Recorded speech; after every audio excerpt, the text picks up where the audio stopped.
கர்த்தருடைய பரிசுத்த நாமத்துக்கு மகிமை உண்டாவதாக. இன்றைய நம்பிக்கையின் விதைகளோடு உங்களை சந்திப்பதில் மகிழ்ச்சி அடைகிறோம். 2 கொரிந்தியர் 9ஆம் அதிகாரம் 6வது வசனம். பின்னும் நான் சொல்லுகிறது என்னவெனில், சிறுக விதைக்கிறவன் சிறுக அறுப்பான், பெருக விதைக்கிறவன் பெருக அறுப்பான்.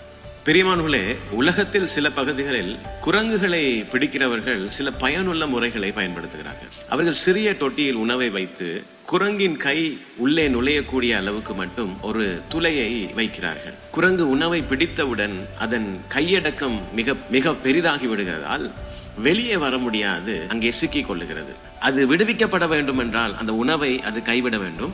அந்த குரங்குகளின் சுபாவம் என்னவென்றால் அந்த உணவை விட மறுக்கிறது. அதனாலே அது விடுதலையாக முடியாது போகிறது. Praise the Lord. இதே போலதான் இன்று நாங்கள் கிறிஸ்தவர்கள் அநேகர் வாழ்கிறோம். எங்களிடம் இருக்கிறதை கொடுக்கிறதுக்கு நாங்கள் பயப்படுகிறோம். சங்கீதம் 145:16 இப்படி சொல்லுகிறது, நீர் உமது கையை திறந்து சகல பிராணிகளின் வாஞ்சையும் திருப்தியாக்குகிறீர் என்று. இந்த வசனத்தை வைத்து பார்ப்போமானால், நாங்கள் அவருடைய சாயலில் சிருஷ்டிக்கப்பட்டவர்கள். அந்த இழந்த சாயலிலும் தேவன் மீண்டுமாய் நம்மை மீட்டு அதே சாயலை நமக்கு திரும்பி கொடுத்திருக்கிறார். செய்ய வேண்டியது என்னவெனில், நாங்கள் எங்கள் கைகளை திறக்க கற்றுக்கொள்ள வேண்டும்.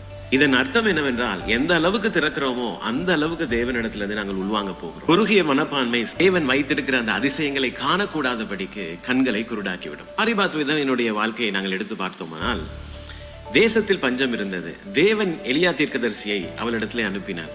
கடைசி ஆகாரம் அவளுக்கும் பிள்ளைக்கும் மாத்திரமே இருந்தது. விறகுகளை பொறுக்கி கொண்டிருந்தாள்.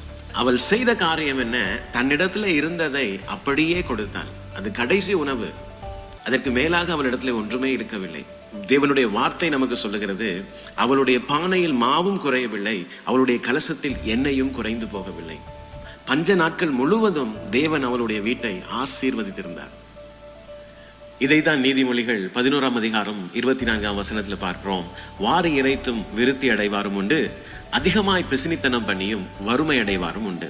உதார குணமுள்ள ஆத்துமா செழிக்கும், எவன் தண்ணீர் பாய்ச்சுகிறானோ அவனுக்கு தண்ணீர் பாய்ச்சப்படும். கர்த்தர் தாமே இந்த வசனங்களோடு இன்று உங்களை ஆசீர்வதித்திருப்பார் என்று நான் விசுவாசிக்கிறேன். தொடர்ந்தும் பைபிள் மரத்தின் வேத தியான பகுதிகளோடு இணைந்து கர்த்தருடைய ஆசீர்வாதத்தை பெற்றுக்கொள்ளுங்கள். தண்ணீர் பாய்ச்சுங்கள், அப்பொழுது உங்களுக்கு தண்ணீர் பாய்ச்சப்படும். God bless you.